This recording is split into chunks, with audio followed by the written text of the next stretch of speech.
En musculation, il existe plusieurs méthodes pour varier ses entraînements et rechercher de nouveaux stimuli. Alors pour vous aider à les atteindre, je vous propose aujourd'hui d'en lister quelques-uns et de vous les présenter.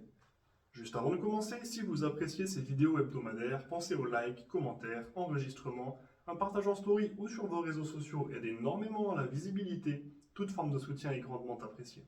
Commençons par évacuer une méthode très connue, le superset. En effet, j'en ai déjà parlé et je l'ai déjà présenté dans ma deuxième vidéo sur le vocabulaire de la salle, donc si ce sujet vous intéresse, je vous y renvoie. Nous pouvons donc enchaîner directement avec le drop set, et le principe est relativement simple.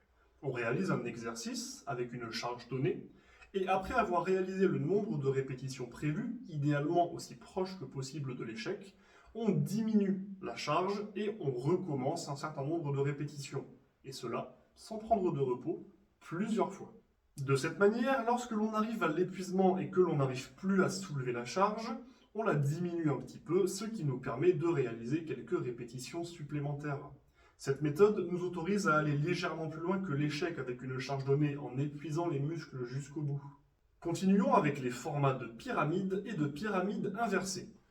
Visualisez une pyramide, large en bas et pointue en haut, avec une première montée de la première base jusqu'au sommet, puis une descente du sommet jusqu'à la seconde base. Eh bien, un travail en format pyramide, c'est tout simplement une diminution du nombre de répétitions avec une augmentation de la charge, puis l'inverse. Je m'explique. Vous faites du soulevé de terre avec par exemple 5 séries. Eh bien, pour la première série, vous ferez 5 répétitions. Pour la deuxième, vous en ferez 3, puis 1, puis vous repasserez à 3, puis à 5. Dans cette situation, vous augmenterez la charge de la série de 5 répétitions à la série de 3, vous la réaugmenterez encore vers la série de 1, puis vous la rediminuerez en passant vers 3, puis vers 5. Vous pouvez donc visualiser la pyramide, une première augmentation jusqu'au sommet, puis une redescente vers la base. Et concernant la pyramide inversée, eh bien c'est le contraire. Visualisez une pyramide, mais cette fois-ci à l'envers, avec la pointe vers le bas. Eh bien, pour reprendre notre exemple du soulevé de terre, vous commencerez avec des séries plus courtes, puis vous augmenterez le nombre de répétitions pour descendre vers la pointe de la pyramide, qui est vers le bas, je le rappelle, puis vous remonterez avec les mêmes fluctuations de charge. Plus vous augmentez le nombre de répétitions, plus vous diminuez la charge.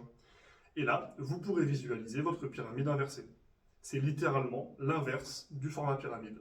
Enfin, concluons avec deux méthodes relativement proches, pré-fatigue et post-fatigue. Vous le savez sûrement, il existe deux catégories de mouvements, les mouvements pluriarticulaires et les mouvements d'isolation. Prenons le cas du développé couché, un mouvement pluriarticulaire ciblant entre autres les pectoraux, et le papillon, un exercice d'isolation des pectoraux. Eh bien, travailler en pré-fatigue, c'est tout simplement réaliser un exercice d'isolation, ici le papillon, avant un exercice pluriarticulaire, ici le développé couché, pour pré-fatiguer un muscle, dans notre cas, les pectoraux. Et pour travailler en post-fatigue, c'est littéralement juste l'inverse. On ira réaliser dans un premier lieu le mouvement pluriarticulaire et ensuite le mouvement d'isolation pour rajouter un travail supplémentaire après l'effort.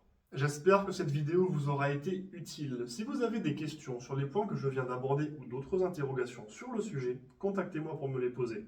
Si vous avez des questions concernant votre tiède, votre entraînement ou autre, n'hésitez pas à me les soumettre.